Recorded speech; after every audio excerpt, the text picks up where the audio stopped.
breakup of General Electric strengthens Chicago's formidable lineup of healthcare companies. Boston-based GE plans to spin off GE Healthcare, one of the conglomerate's last subsidiaries, as it has whittled down its once expansive portfolio of businesses.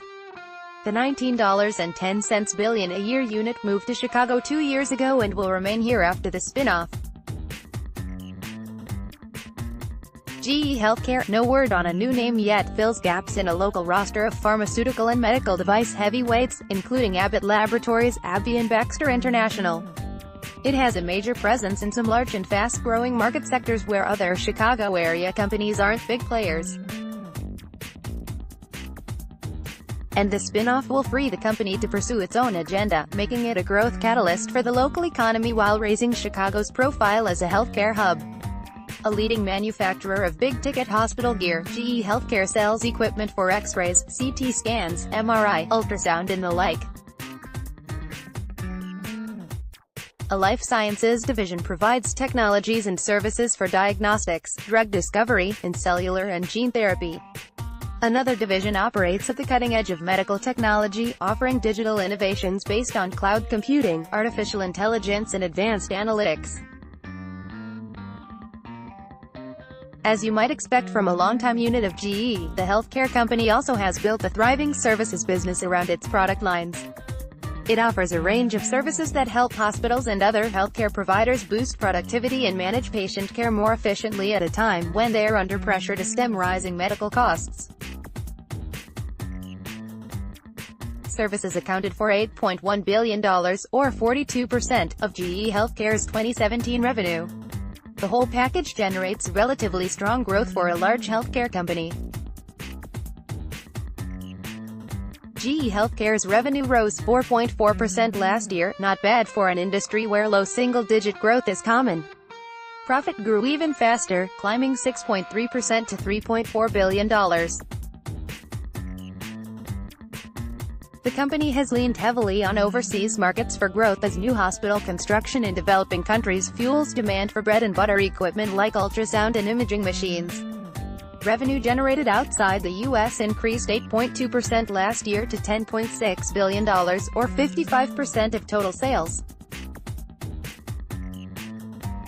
Domestic sales, by contrast, managed only a 1.2% rise to $8.6 billion.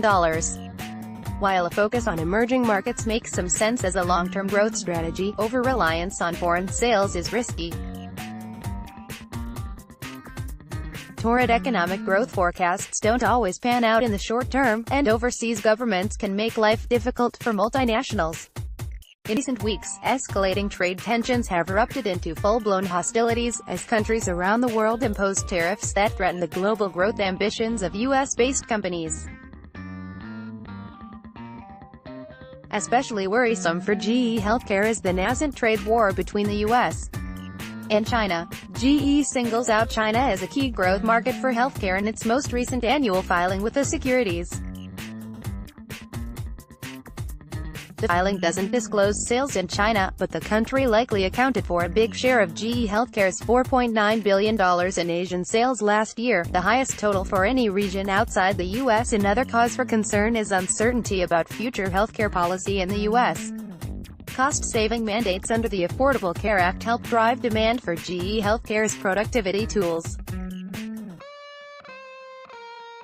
But sales could slacken if Republican efforts to dismantle the law reduce hospitals' incentive to improve efficiency. With multiple product lines and deep pockets, GE Healthcare can adjust its growth strategy to reflect changing market conditions. And as an independent company, it will be free to pump as much capital as it pleases into growth initiatives. The price of independence will be $18 billion in debt from its soon-to-be former parent company. That won't help, but seems unlikely to impede growth. GE Healthcare appears to have sufficient cash flow to service the debt while investing in new opportunities. All in all, it's a win for Chicago. More, where have all the HQ employees gone? Can one of these tech firms finally put Chicago on the map? The looming crisis in